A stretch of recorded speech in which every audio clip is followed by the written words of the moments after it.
Mrs. Kimball approached the desk and stopped a few feet from it, head high and gaze direct, as if she were a soldier reporting to her commanding officer. Oh, he refused to salute. She'd taken off the bonnet to reveal hair the colour and thickness of melted chocolate, pressed close to her round face and wound in a bun behind her. She looked a little pale, but perhaps it was the lamplight, barely reaching beyond the first set of shelves. "Yes," he encouraged her. "I have had an opportunity to interact with your daughters this afternoon," she reported, gazing past him out to the night beyond the windows. "I expect their current curriculum to be acceptable, except for 4 additions." She paused, as if expecting an argument. "Oh?" he asked. "Yes." She took a step forward, as if determined to make her case. He'd thought her eyes warm and sweet. Now they snapped fire. "Exercise," she said. "It seems they never leave the house. A daily constitutional is required for good health." He hadn't realized his daughters were under such constraints. Small wonder Calantha, in particular, always looked so wan in his presence. "I concur." She drew a breath, as if she'd fought her way through the first battle. "And I would like them to learn to ride, provided we can find a unicorn." He shook his head, sure he'd heard her incorrectly. "A what?" "A unicorn. Lady Abelona insists she will ride nothing less." He leaned back in the chair. "Then perhaps Lady Abelona is too young to ride." She frowned.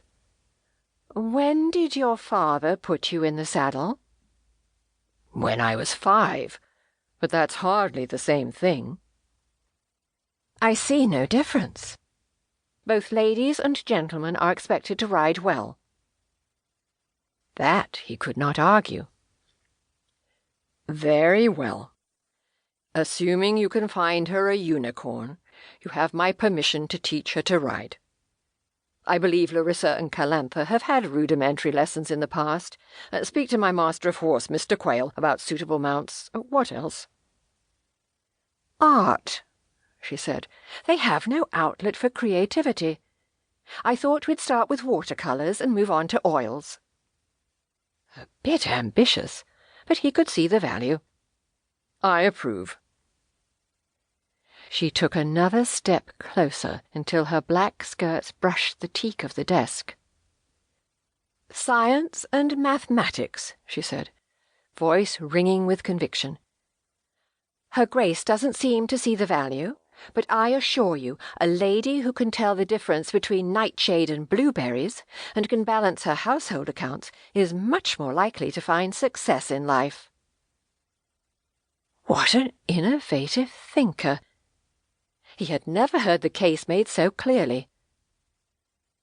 A voice inside insisted that Evangeline would have disapproved.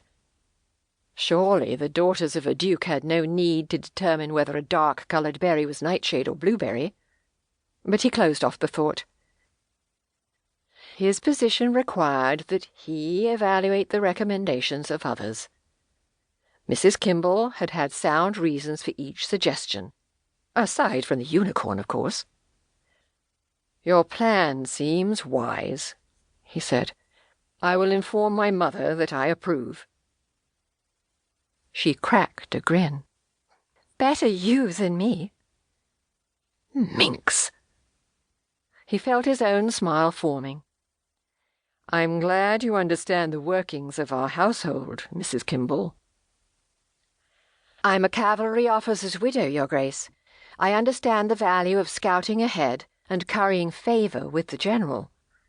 I'll let you know tomorrow night how the search for the unicorn goes." With a nod to Parsons, she saw herself out.